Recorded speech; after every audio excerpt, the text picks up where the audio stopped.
What is most striking or blatant about what's happening in Gaza is that we can all see it for ourselves.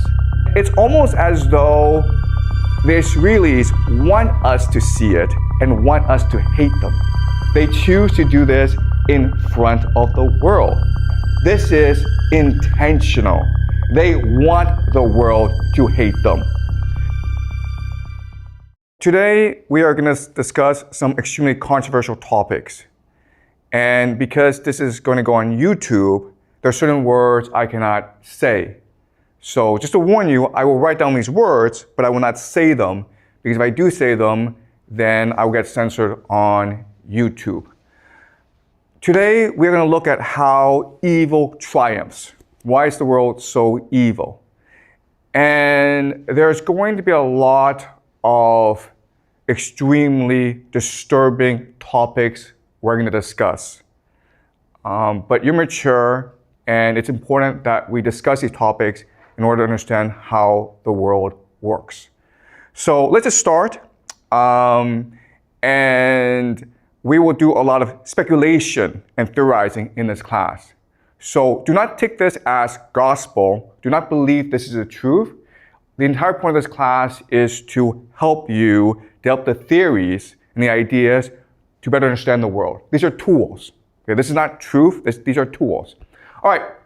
So the first question I have for you is, what is happening in Israel? Right now, as you know, Israel is besieging, bombarding Gaza. You might have seen the videos on social media. It is disturbing. It is terrible what is happening. The word that is happening, the word that we use for what is happening in Gaza is this word. You are not allowed to say this word on YouTube, but that is the intention. What I will argue, though, is that the truth is far more disturbing than this. What is really happening in Gaza is a ritual sacrifice. And this happens quite often in human history. If you go back and you look at the real history of humanity, this happens quite often. Some of the most famous examples are the Aztecs.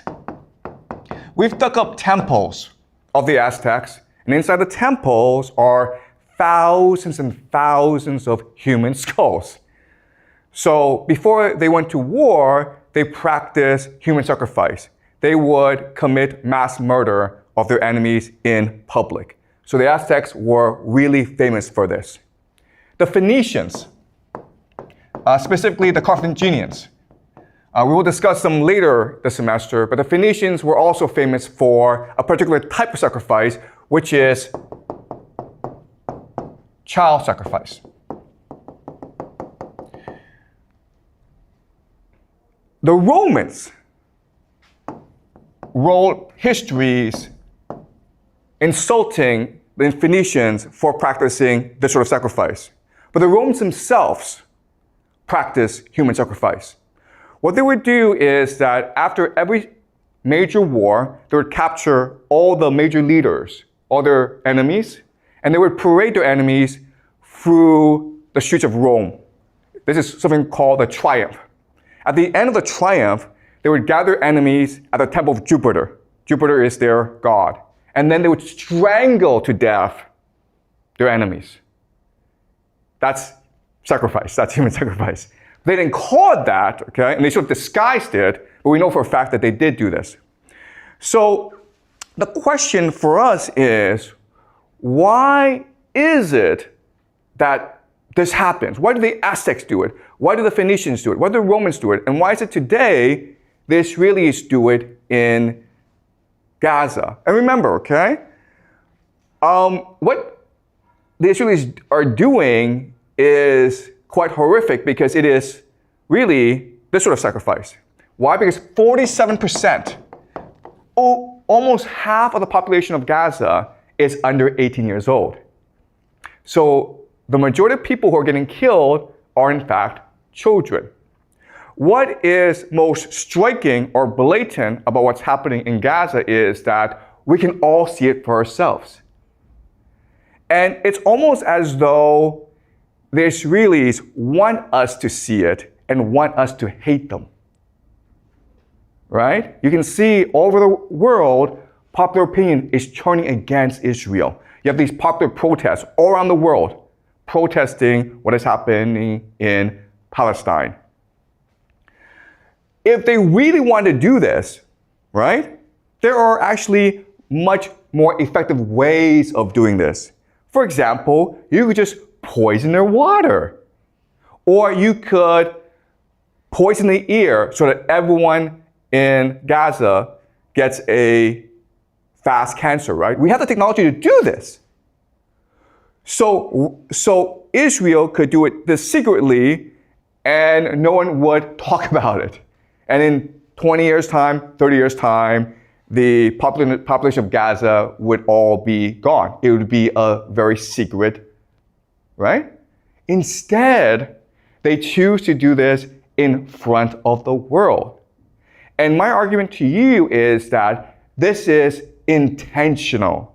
They want the world to hate them. Because by doing this, they create the ultimate taboo. Right? We find this disgusting and contemptuous, so the entire world will unite against Israel. But guess what? That's what their religion wants. In the extreme form of Jewish eschatology, or their religion, they believe that at the end of the world, Israel will fight the entire world and God will help Israel triumph in the end. So what's really happening in Gaza is that there are extremists within the Israel government who want to accelerate the process of the end of the world where Israel will face the world. And if you think about it, the entire idea of this ritual sacrifice is to unite the Israeli population. And what's extremely disturbing and horrifying about it is that this works. Why? Well, let's use an analogy.